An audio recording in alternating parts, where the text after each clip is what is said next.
Welcome to today's Explainer. I am absolutely thrilled to have you here right now because today we are tackling a universal, wildly frustrating struggle, trying to get ourselves to just sit down and do hard things. We've all had those moments, right? Where we know we need to do the work, yet there feels like there's this massive, invisible brick wall stopping us. So let's dive into this and see if we can figure out exactly how to shatter that wall together.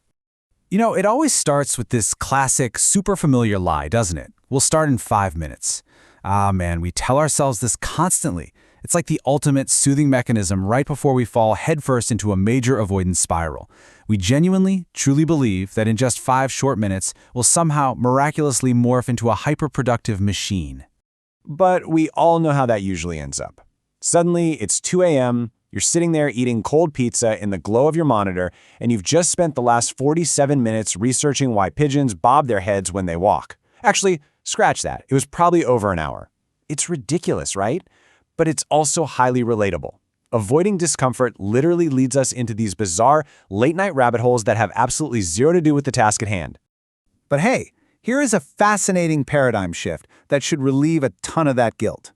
We constantly beat ourselves up, right? Buying into the myth that we're just fundamentally lazy. But the truth? The truth is, your brain isn't broken at all. Your brain is simply a comfort junkie. It is doing exactly what it was designed to do, avoiding anything uncomfortable, hard, or unfamiliar. The real problem is that in today's world, comfort doesn't keep you alive. It just keeps you average. So how exactly do we override this biological programming? Well, here is our roadmap. We'll start by unpacking the procrastination myth, then we'll look at the evolutionary comfort trap before mastering the lotus method, and finally, trusting the bloom. Let's kick things off with Section 1, the procrastination myth, or avoidance in disguise. Because listen, you are not procrastinating out of pure laziness. Your brain is just running a con, trying to pass off avoidance as productive activity. Think about it. You decide you need to work out, and suddenly your brain goes, you know what, let's clean the kitchen first, because obviously nothing screams physical fitness quite like a sparkling kitchen sink. Or say you need to start a massive, intimidating project. What do? You end up deep diving into the complete history of bubble wrap. And my personal favorite, time to study? Let's just watch one quick episode of Netflix for, inspiration. It's hilarious, honestly, but it's exactly how our minds camouflage our resistance to hard work. Moving right along to Section 2, the evolutionary comfort trap. The absolutely crucial point to understand here is that we are dealing with a massive evolutionary mismatch. Back in the day, ancient threats were things like running from lions or literally starving to death. But modern threats, those are things like writing essays and building businesses. Your brain evolved to keep you safe from sharp teeth, not to format spreadsheets. Hard tasks actually trigger the exact same biological stress response as physical danger. So when faced with effort, your brain literally goes, nope, no way, let's just chill. In Buddhism, they actually have this brilliant, age-old term for this internal antagonist, the monkey mind.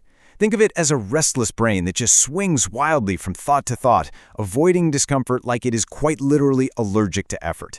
And taming this mental chaos, that is exactly what we're going to do right now. Which brings us to Section 3, Mastering the Lotus Method, our 5-step blueprint. Okay, let's look at this entire framework all at once so you have a really clear mental map. Step 1 is catch the scam. Step 2 is flow, don't fight. Step 3 is practice stillness. Step 4 is focus on one slice. And Step 5 is trust the bloom. Let's break these down and see how they build on each other.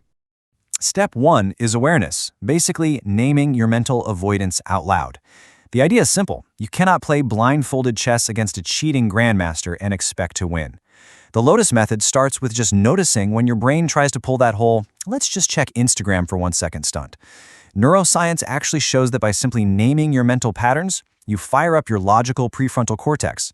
This instantly yanks the power right away from the emotional, reactive part of your brain. Once you're aware, you move right into Step 2, flow, don't fight. You know, most people try to just brute force their way through resistance, which almost always leads to immediate burnout.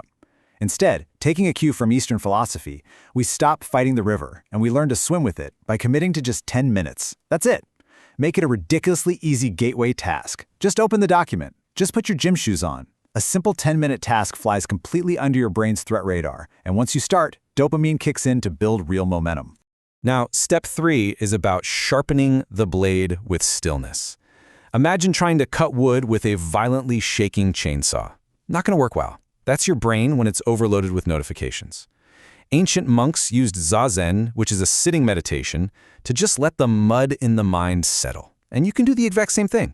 Just 5 to 10 minutes of daily stillness lowers your stress hormone cortisol and actually increases creative alpha brainwaves.